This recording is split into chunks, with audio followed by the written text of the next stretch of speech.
কাপড় আছে ভিজিয়ে দেবো।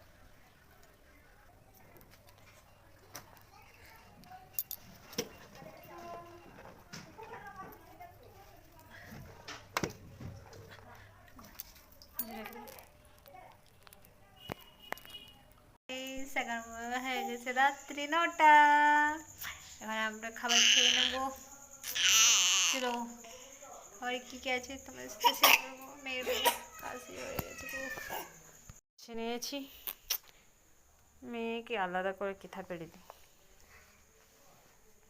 কাশি খেতে। আর খাবার আছে রুটি, আলু সবজি, আখের গুড়। গুড নাইট ফ্রেন্ড, ভালো লাগে লাইক আর সাবস্ক্রাইব করো তোমরা, প্লিজ লাইক করো, একটি কমেন্ট করো। আমি জানি ভিডিও তো খুব একটা ভালো লাগে, তবু তোমরা যদি